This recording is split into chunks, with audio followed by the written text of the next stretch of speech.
नमस्कार। जय जय राम, जय सिया राम, जय हो बागेश्वर धाम सरकार, जय हो हनुमान जी महाराज। मेरे प्यारे सभी दर्शकों, हमारे जीवन में एक पिता का, एक बाप का बहुत ही महत्व होता है, क्योंकि जब बाप का साया ना हमारे सर से उठ जाता है, तब कोई कितना भी मजबूत इंसान रहे, कोई कितना भी टेंशन फ्री इंसान क्यों ना, उसके ऊपर जो विपत्ति का पहाड़ टूट जाता है, उसके ऊपर परिवार की जिम्मेदारियां बढ़ जाती है। और ठीक ऐसा ही आज के इस किस्से में एक 8 साल के बच्चे का मैं किस्सा लेकर के आया हूँ। यह बहुत ही जबरदस्त और लाजवाब कहानी है। आपके जीवन में बहुत कुछ ऐसे नए चीजें भी सीखने को मिल सकती है, इसलिए आप इस वीडियो के अंत तक अवश्य ही बने रहिएगा। तो एक बार की बात है कि एक लड़का जिसकी उम्र जो लगभग 8 साल के आसपास में, और उस लड़के के माँ बाप बड़े ही छोटे से घरों में अपना जो है रोजी रोटी का गुजर बसर करते थे। उस जो पिता का, उस बाप का एक ही काम था कि वह रोज जाल लेकर के जाता और वह बगीचे में इधर उधर जो परिंदों को जाल में फंसाता, फिर उन परिंदों को पकड़ता और एक पिंजड़े में पैक करके वह जो है बेचा करता था और मार्केट में बेचता। उसी तरीके से उसकी रोजी रोटी चलती थी। एक दिन 2 दिन ऐसे हम सा इसका काम अच्छा चलता रहा, पैसे भी ठीक ठाक बनते थे। इस तरीके से जो बच्चा था उसको कभी कोई जो है कमी महसूस नहीं हुई कि हाँ किसी चीज़ की कोई कमी है। लेकिन जो 8 साल का बच्चा था तो वह अपने पिता के साथ में, बाप के साथ में, कभी कभी वह भी जो है उन परिंदों को पकड़ने के लिए तो तरीकों को लिए जंगल में किसी न किसी तरीके से जाया करता था और रास्ता तो देख ही लिया था। लेकिन एक समय ऐसा आता है कि उसके पिता के, उसके बाप की जो तबीयत खराब हो जाती है। जब तबीयत खराब हो जाती है तो इलाज कराया जाता है, अस्पताल में ले जाकर के एडमिट किया जाता है, भर्ती किया जाता है, लेकिन उसके बावजूद भी उसके कोई तबीयत में सुधार नहीं होता और आखिरकार अंतिम समय आ ही जाता है कि उसका बाप जब इस दुनिया को छोड़ करके चला जाता है। उसकी माँ और उस लड़की के ऊपर ऐसा मानो कि कितना बड़ा विपद का पहाड़ टूट गया। जो घर का संसार था वही जो संसार ही मेरा उजड़ गया। अब क्या हो गया? लेकिन चाहे जैसे भी हो, जो उसकी पत्नी थी अर्थात उसकी जो माँ थी, तो वो भगवान को मानने वाली थी, भगवान पर विश्वास करने वाली थी। जब वह बाप, उसके पिता उस लड़के के इस दुनिया को छोड़ करके चले गए तो कुछ पैसे जमा पूंजी जरूर थे, तो वह उससे जो है खर्चा पानी चलता था। लेकिन वह जमा पूंजी कितने दिनों तक चलेंगे? एक ना एक दिन तो खत्म हो ही जाएंगे। इस लड़के की उम्र जो है लगभग जो 10 साल के आसपास में हो जाती, तब तक जो खर्चा चलता रहता है। लेकिन जैसे जैसे पैसे खत्म होते हैं तो उसकी माँ को भी टेंशन होते जाता कि आखिर कैसे घर का गुजारा चलेगा, खर्चा कैसे चलेगा। तो उस माँ की स्थिति को देख करके बेटा बोला, देखो माँ, पैसे जो कुछ भी हैं वो धीरे धीरे एक एक करके खत्म होते जा रहे, और हम ही क्यों ना चलते हैं जाल ले करके, और परिंदे तो फंसेंगे ही फंसेंगे। तो उसने कहा कि बेटा, क्या तुम जानते हो कैसे परिंदे फंसाए जाते हैं? तो उसने कहा, हाँ माँ, कभी मैं अपने पिताजी के साथ में जाता था तो देखा तो जरूर था कि यहाँ कैसे पिताजी जाल लगाते हैं, थोड़ा सा देखा जरूर था, और कितने दिन नहीं फंसेंगे, कभी तो ना कभी तो फंसेंगे ही फंसेंगे। उस माँ ने कहा, ठीक है बेटा, जाओ और कोशिश करोगे तो जरूर एक दिन सफल होगे ही होगे। बस सुबह लड़का जाल लेता है और लेकर के निकल पड़ता है और जंगल में जाता है। जैसे उसके पिताजी जाल लगाते थे वैसे ही जाल लगाया, सीटी मारता था, लेकिन उसकी चाल कामयाब नहीं होती थी। जब उसकी चाल कामयाब नहीं होती तो बेचारा सुबह से लेकर के शाम हो गई, लेकिन एक भी परिंदे उसके जाल में नहीं फंसते। जब जाल में फंसते ने बेचारा बड़ा मायूस होकर के घर को लौटता है। उसकी माँ ने कहा, बेटा कोई परिंदा फंसा कि नहीं फंसा? उसने कहा, नहीं माँ, एक भी नहीं है।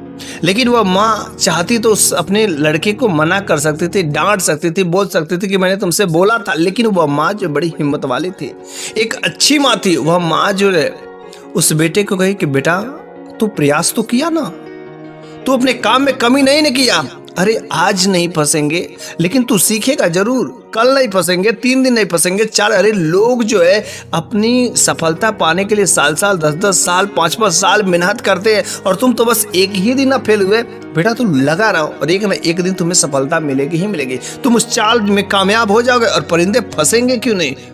फंसेंगे ही फंसेंगे। बस वो लड़का वही काम करता, अगले दिन भी जाता, लेकिन कोई भी परिंदा नहीं आता। लेकिन उसके मन का उत्साह, जो उसकी माँ जो हमेशा उसको मोटिवेट करती थी, जो एनर्जी देती थी, वह एनर्जी बूस्ट का काम करता था। वो डिमोटिवेट कभी नहीं हुआ, और नहीं तो वह खुशी से जाता था जाल लगाने, और फिर जो है कुछ भी नहीं मिलता था, चला आता था। 1 दिन हुआ, 2 दिन हुआ, 3 दिन हुआ, 4 दिन हुआ, ऐसे करते करते पूरे 1 हफ्ते बीत गए साहब, लेकिन एक भी परिंदा नहीं फंसता। 8वें दिन जब वो जाल लेकर के जाता है और जाल लगाता है और सीटी मारता है, तो एक परिंदा उसमें फंस जाता है। और वो अजीबो गरीब का परिंदा था, ऐसा परिंदा उसने कभी देखा ही नहीं था।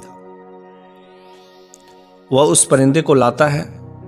उस परिंदे का जो रंग था बिल्कुल ही अलग अलग रंगों में था, अलग अलग जगह पर। उसने सोचा कि चल ठीक है, एक परिंदा मिला है और इसको अगले दिन ले चल के मार्केट में बेचेंगे। तो कहा ठीक है, जैसे भी हो, जो भी हाथ लगा है कुछ तो पैसे मिलेंगे। लेकिन शाम का समय जैसे ही होता तो वह जो है परिंदा जो है, जो कई रंगों वाला पक्षी था, वह जो एक अंडा देता, और ठीक अंडा भी वह 5-6 कलरों से मिल करके बना हुआ था। वह सोचता कि अगर ये अंडा दे रहा था तो बड़ी अच्छी बात है। वह जो है उस अंडे को ले चल के कहता कि ले चलते हैं बाजार में और बेच देंगे। तो वह हाथों में अंडा लिए हुए लेकर के जा रहा था।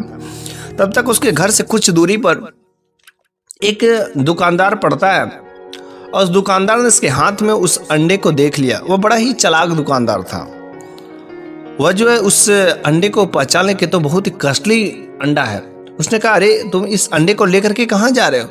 उसने कहा अंडे को मैं बेचने के लिए जा रहा हूँ। तो उसने कहा अच्छा, जब बेचने के लिए जा रहे तो मुझे ही बेच दो, मेरे को चाहिए ये अंडा।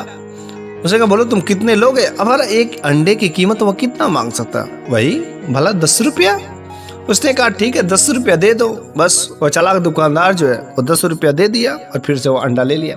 लेकिन वह दुकानदार इतना चालाक था कि उस अंडे को 10 रुपये में लिया, उसकी कीमत समझता था, उसकी महत्व को समझता था। वह उस अंडा को लेकर के राजा साहब के दरबार में गया और वहां पर वह ऊंची कीमत में बेचता था। अगले दिन भी उस चिड़िया ने, उस पक्षी ने, उस परिंदे एक फिर अंडा दिया, वैसे ही उसको ले जा करके जा रहा था बेचने के लिए, और वह दुकानदार लिया, फिर से वैसा ही काम किया। ऐसे करते करते 1 महीने हो जाते हैं और वह यही काम करता था। और आखिरकार इस लड़की को भी पता चल जाती है कि दुकानदार जो हमसे इतना कम दाम में लेता है अंडा और दरबार में ले जाकर के राजा साहब को ऊंची दाम पर बेचता है, और मेरा अंडा और मेरे को कुछ नहीं मिलता। ऐसा काम करता है कि वह अगले दिन वह जो अंडा लेता है और राजा साहब के दरबार में चला जाता है। राजा साहब से कहता है कि देखिए महाराज, यह जो पक्षी है मेरे पास में, और यह रोज एक अंडा मैं दुकानदार को 10 रुपये में बेचता हूं, और वह आपसे इतनी ऊंची कीमत पर लेता है। आप मेरे को वही पैसे दे दीजिए, मैं डायरेक्ट आपको ला करके मैं दिया करूंगा। तो महाराज उस राजा ने कहा हाँ ये तो बात सही है कि इतना अधिक पैसा मुझसे लेता है और तुमको बस एक मात्र 10 रुपये देता है। तो चलो ठीक है, अगर तू ला सकता है तो कल से तू लाना। और इस तरीके से 2 दिन 3 दिन चलता रहा। लेकिन यह चालाक दुकानदार था, उसने सोचा कि उसकी चाल कामयाब नहीं हुई।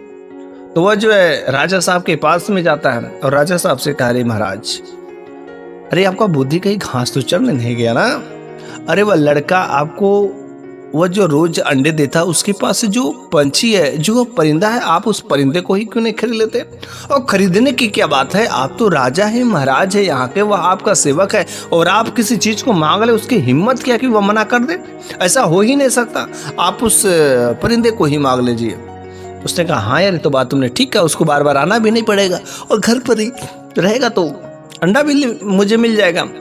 फिर अगले दिन उस लड़के को बुलाया जाता है और महाराज ने उस लड़के से वो उस परिंदे को मांग लेते हैं। उस लड़के की इतनी हिम्मत नहीं होती कि महाराज से उस परिंदे की कुछ जो कीमत मांगी जाए, उससे चला जाता है। बड़ा ही बेचारा थोड़ा सा मायूस होता है, दुखी होता है कि एक परिंदा था, उससे जो कुछ पैसे आते थे उसी से खर्चा चलता था, लेकिन अब तो वह भी चला गया। अगले दिन से फिर से वही अपना जाल उठाया और जाल उठा करके चल गया वही परिंदों को पकड़ने। लेकिन अब कुछ तौर तरीके जरूर सीख गया था, और उस दिन अच्छे खासे जो है परिंदे उसमें फंसे और घर पर आया। अगले दिन मार्केट में लेके गया, बेचा, और फिर वह उसका जो कारोबार चलने लगा, वह परिंदों को पकड़ना सीख गया। और इसे करते करते वह अच्छा खासा पैसे कमाने लगा। जब अच्छा खासा पैसे कमाने लगा तब फिर से उस दुकानदार को पेट में गुड़गुड़ी होने लगती है, करी इस साल कैसे इतना अच्छा पैसे कमा रहा है, इसका तो काम धंधा बड़ा अच्छा चल रहा है। फिर से कोई ना कोई तो चाल इसके साथ चलनी पड़ेगी। वह दुकानदार जो महाराज के दरबार में गया, उसने कहा महाराज वो जो लड़का है ना, बहुत ही चालाक है, बहुत ही होशियार है। आपको अगर सोचिए एक अंडा मिलता है, आपको रोज अगर 2 अंडे मिले तो कितना बेहतर होगा। तो आज राजा था ना, थोड़ा सा मंद बुद्धि का था, किसी के भी बातों में आ जाता था। उसने कहा हाँ लेकिन 2 अंडे कैसे मिलेंगे, तो एक ही दे सकता ना। उसने कहा हाँ 2 अंडे मिलेंगे अगर आपके पास एक और ही ऐसा जो परिंदा रहे तो। उसने कहा यार ऐसा परिंदा कहाँ मिलेगा। उसने कहा देखिए आप जो उस लड़के से कहिए जो चिड़ियाओं को पकड़ता है, उससे कहिए वह अवश्य ही ला करके दे देगा। महाराज ने उसको अगले दिन दरबार में बुलाया और कहा कि देखो बेटा, तुमने जो एक मेरे को यह चिड़िया ला करके दिया इस परिंदे का, और ठीक ऐसे ही एक परिंदे के समान जो मेरे को एक और परिंदा मेरे को चाहिए, क्योंकि डॉक्टर ने बोला अगर तुम ऐसा काम नहीं करोगे तो सोच लो मेरे राज्य में तुम्हारा रहने का कोई अधिकार नहीं है, राज्य से निष्कासित कर दिए जाओगे। बड़ा ही हैरान होता है, वह आकर के अपने मम्मी से कहता है कि देखिए जी ऐसी ऐसी बात है। उसकी जो मम्मी थी वो बड़ी ही हिम्मती थी, बड़ी ही साजिद। उसने कहा देखो बेटा इसमें घबराने की क्या बात है, भगवान पर तुम भरोसा रखो, और राजा ने तुम्हें तो 40 दिन का समय दिया, अभी 40 दिन बहुत है, और तुम यदि भगवान पर भरोसा रखोगे अपने काम में दिल और जान से करोगे तो तुम्हारे लिए वह भी काम जो को बहुत बड़ा असंभव नहीं है, होगा। और बस उसकी जो माँ थी हमेशा जो उसको कभी डिमोटिवेट नहीं की, उसने अपने बेटे को हमेशा साहसी बनाया, साहस का ही ज्ञान दिया। फिर वह परिंदा अगले दिन पकड़ने चला गया। 1 दिन हुआ, 2 दिन हुआ, हर तरीके के परिंदे फंसते थे लेकिन वैसा परिंदा हाथ नहीं आता था। 1 महीने बीत गए, बेचारा वह बड़ा ही चिंतित था कि अगर वह परिंदा नहीं मिलेगा तो फिर से हम लोगों को राज्य से निष्कासित कर दिया जाएगा। लेकिन ऊपर वाले की ऐसी करिश्मा हुई कि एक दिन ठीक वैसा ही परिंदा जो उसके जाल में आ जाता है, बड़ा ही खुश होता है कि अब तो चल ठीक है, अब हम लोगों के जान में जान तो आई। अगली सुबह होते ही वह लड़का जो उस परिंदा को लेकर के महाराज के दरबार में जाता है, महाराज महाराज महाराज परिंदा मिल गया। राजा ने देखा हाँ यार तू तो बड़ा होशियार है, तुमने इस शर्त को पूरा कर दिया। उसके बदले में उस राजा ने उसे कुछ धन दौलत दे करके विदा किया, क्योंकि उसकी शर्त जो है पूरा हो गई। लड़का आया घर पर बड़ा खुश हुआ, लेकिन जब इनाम के बारे में पता चला उस दुकानदार को ना, तो बड़ा ही जलन हुआ कि महाराज ने उसको इनाम दिया। अब फिर से उसके दिमाग में तिगड़मबाजी शुरू हो जाती है कि आखिर वह क्या हो, कैसे क्या करेगा। तो उसने कहा कि देखो कुछ ना कुछ तो चाल चलनी पड़ेगी। उससे पता नहीं क्यों उसका धन दौलत जब घर वृद्धि होने लगा तो उस दुकानदार को बड़ा ही जलन होने लगा। फिर से वह महाराज के दरबार में गया, कहा कि महाराज महाराज वो लड़का जो है बहुत ही चालाक है, और ये जो आपके 2 परिंदे देकर को तो चला गया, लेकिन ये दोनों के दोनों परिंदे आपके लिए बहुत लाभदायक भी है, ये तो बात सत्य है। लेकिन इन दोनों के दोनों परिंदों की उम्र जो लंबी नहीं होती है। अगर यह जो एक फूल होता है, अगर उस फूल को अगर कोई ला करके दे दे और इसको खिला दे तो यह जो परिंदे का उम्र जो साल भर बढ़ जाएगा। इसलिए आप उस फूल को ला करके किसी न किसी तरीके से इसको खिलाना ही पड़ेगा। तो महाराज ने कहा अरे बताओ वह फूल कहाँ मिलेगा। उसने कहा हाँ ये फूल जो एक देव बगीचा है, और उस बगीचे में वहां पर वो फूल है, और अगर वह फूल जो ला दे और इनको एक एक फूल खिला दिया जाए तो साल भर ये जो बिल्कुल कोई बीमारी इनमें नहीं आएगी। उसने कहा हाँ ठीक है, लेकिन लाएगा कौन, तुम लाओगे। उसने कहा क्या बात कर रहे महाराज, मैं लाऊंगा, अरे मेरे को इतना समय कहाँ। वह लड़का जो है ना परिंदों को पकड़ता है और इसके बारे में वही सब चीजें जानता है, और वह जो अवश्य ही ला देगा। उसने कहा अच्छा। उस लड़कों को तब अगले दिन जो दरबार में पेश किया जाए, लड़के को दरबार में पेश किया जाता है, और लड़के से राजा ने कहा कि देखो इन दोनों जो परिंदों के लिए एक देव बगीचे, उस बगीचे में से एक खास फूल है, उस फूल को तुम्हें लाना है और इसको खिलाना है। अगर नहीं लाए तो तुम दोनों माँ और बेटे को राज्य से निष्कासित कर दीजिएगा, क्योंकि मेरी यह अनुमति है। लड़का बेचारा बड़ा ही चिंतित होता, ना तो कभी उस बगीचे का नाम सुना, ना तो वह फूल का नाम, लेकिन कॉपी पर नोट कर लिए पेज पर, और अब आकर के अपने मम्मी से, अपनी माँ से कहता कि माँ देखो ऐसी ऐसी बात है, मैं तो इसके बारे में कुछ नहीं जानता हूँ। उस माँ ने कहा कि बेटा घबराओ नहीं, भगवान पर भरोसा रखो। भगवान पर अगर तुम्हें सच्चे दिल से भरोसा होगा ना तो वह तुम्हारी हर मुरादें पूरा कर देगा, बस तुम्हें भरोसा मत तोड़ना। और इस तरीके से वो लड़का रोज जो है कुछ दिन जाल में जो है वही काम करता रहा। लेकिन एक दिन उसे एक बूढ़े बुजुर्ग मिल जाते हैं, और उस बूढ़े बुजुर्ग से उस देव बगीचा के बारे में पूछता है। उसने कहा ठीक है बेटा ये तो मेरे को पता है, लेकिन काफी जटिल है, और वहां पर एक जो है दानव रहता है, दानव, और वह किसी को छोड़ता नहीं है, वो गुलाम बना लेता है। उसने कहा अच्छा ऐसी बात है। फिर जो उसने कुछ उस बगीचे के बारे में बातें बताया, उसने कहा चाहे जैसे भी हो हम उस फूल को ला करके देंगे ही देंगे। और बस वह अगले दिन कुछ गांठ कर लेता है, कुछ खाने पीने के सामान का ले लेता है और वह निकल पड़ता है। निकलते निकलते निकलते शाम हो जाती है। किनारे एक झोपड़पट्टी में कहीं पर आराम करता है। आराम करने के बाद वह अगले दिन फिर से निकल पड़ता है। और जब अगले दिन निकल पड़ता है तो बस दोपहर का समय था, उस समय उस बगीचे में पहुंचता है। वह बगीचा काफी घनघोर था, बहुत भयानक लग रहा था और अलग अलग प्रकार की आवाजें आ रही थी, लेकिन बड़ा ही लड़का हिम्मती था। धीरे धीरे धीरे जो है पैर दबाते हुए वो जो है उस बगीचे के अंदर जाता है। लेकिन जब बगीचे के अंदर जाता है तो एक लड़की के चीखने की, चिल्लाने की आवाज आती है, रोने की आवाज आती है। वो कहता है कि लड़की कौन रो रही है, उसको छुड़ाना बहुत जरूरी है। फिर से वो लड़का दबे दबे पाँव से जब उस आवाज की तरफ जाता है तो पता चलता है कि एक घर है और उस घर के अंदर से इस लड़की की आवाज आ रही है। वह डरते हुए, काफी भगवान का नाम लेते हुए वो उस घर के अंदर जाता है। धीरे धीरे सीढ़ियों से नीचे उतरता है और ये जो कमरे में जाता है, वहां पर क्या देखता है कि एक लड़की को जो उल्टा बात करके लटकाया गया और वो बेचारी चीख रहे, चिल्ला रहे कि मेरे को छोड़ दो, मेरे को छोड़ दो। और जैसे ही जब वो लड़की इसको देखती, अरे तुम यहाँ पर कैसे आ गए, अरे तुम यहाँ पर क्या गो, अरे मौत तुम्हें मार देगा, मार देगा। उसने कहा नहीं नहीं, वह मेरे को मारेगा, ठीक है मर जाऊंगा, लेकिन मैं तुम्हें इस स्थिति में नहीं देख सकता। उसने कहा वो जल्दी से उस लड़का ने उस लड़की की रस्सी को खोला। उसने कहा तुम यहाँ पर कैसे फंसी हो, क्या कर रही हो। वो लड़की कहती है मेरे को इस दानव ने मेरे को कैद कर लिया और मेरे को अपना गुलाम बना लिया। दिन भर मेरे को इसी कमरे में बंद करके रखता है और रात्रि के समय जब आता है तो मेरे साथ जो है प्रेम करता है। हम कहते हैं कि जब प्रेम करना है तो मेरे को ऐसे क्यों रखते हो। वो कहता है कि तुम भाग जाओगे, लेकिन मैं वास्तव में यहाँ से मैं भागना चाहती हूँ। मेरा रहते रहते यहाँ पर एक ही कमरे में दम घुट गया, दिन भर पूरा तड़पा के रखता है और रात्रि को प्यार करता है, ऐसा मेरे को नहीं चाहिए। वह राक्षस है, राक्षस। फिर जो है वह कहा कि आखिर वह धानु जिस समय कहा गया, उसने कहा दोपहर का समय है और वह मस्त जो आराम की नींद सो रहा होगा जहां पर भी, और इस समय उसको कोई खबर नहीं है। शाम के समय में वह आता है। उसने कहा तो तुम यहाँ पर क्या करने के लिए आए हो। तो उस लड़के ने उस लड़की से कहा कि देखो तुम मेरे को यहाँ से जल्दी से निकाल कर ले चलो। तो उसने कहा ठीक है हम लोग निकल चलेंगे, लेकिन मेरे को एक फूल चाहिए। उसने कहा तो जल्दी बोलो ना कौन सा फूल चाहिए, नहीं तो वह जग जाएगा। फिर उस लड़के ने उस फूल को बताया।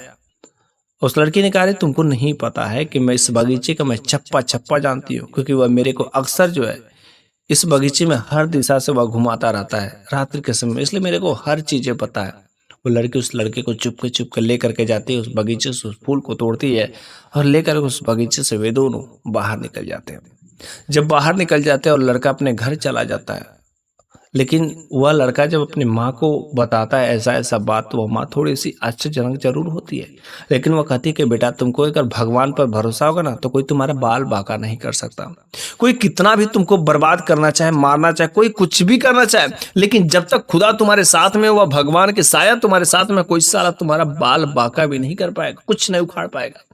उस लड़के के साथ में भगवान की कृपा रहती थी, हमेशा ऐसा साक्षात भगवान उसके साथ में रहते थे। वो लड़का उन फूलों को लेकर के अगले दिन महाराज के दरबार में जाते हैं और कहते हैं कि लीजिए महाराज यही वो फूल है जिस फूल की आप बात करते हैं। लेकिन महाराज मैं आपसे एक बात कहना चाहता हूँ कि हमने आपके इतना काम किया, मैंने आपको ये परिंदे दे दिए, मैंने आपने जो कहा मैंने सब काम किया, लेकिन आपको मेरी एक बात माननी पड़ेगी। उसने कहा बोलो क्या बात है। ये तो बात तुमने सत्य कहा, लेकिन मेरा भी तो कुछ फर्ज बनता है।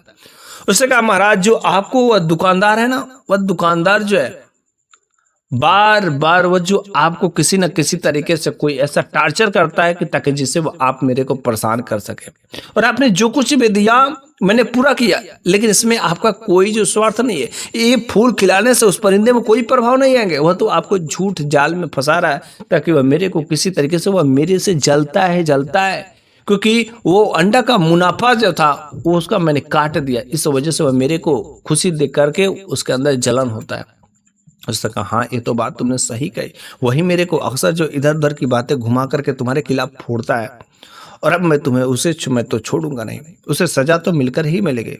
राजा ने तुरंत उस चालाक दुकानदार को दरबार में बुलवाता है और सारी की सारी बात बताता है। कहता है कि तुम इस लड़के का तरक्की को देख करके तुम्हें रहा नहीं जाता, तुम मेरे को इसके प्रति भड़काते और तुमने जो कुछ भी कहा इस लड़के ने कर दिखाया, लेकिन अब तुम्हें इसके बदले तो सजा मिलेगी, क्योंकि तुमने इस लड़के को बहुत ही परेशान किया। बेचारा इसकी 10-12 साल उम्र है और 10-12 साल की उम्र में तुम क्या क्या टास्क दे देते हो, और मैं भी तुम्हारी बातों में आकर इसको परेशान करता रहा। और फिर उस राजा ने उस चालाक दुकानदार को जेल खाने में बंद करवा देते हैं और इस लड़के को ढेर सारे पैसे दे करके इसको विदा करते हैं। और वह लड़का घर पर जाता है, खुश होता है, अपनी माँ को वो पैसे देते हैं और फिर वो अपना काम जो ऐसे चालू कर देता है। तो मेरे प्यारे सभी दर्शकों, आज की यह कहानी आपको कैसी लगी है कमेंट बॉक्स में जरूर बताइएगा। अगले वीडियो में कुछ ऐसी ही नई जबरदस्त कहानी अवश्य लेकर के आऊँगा। तब तक लिए धन्यवाद।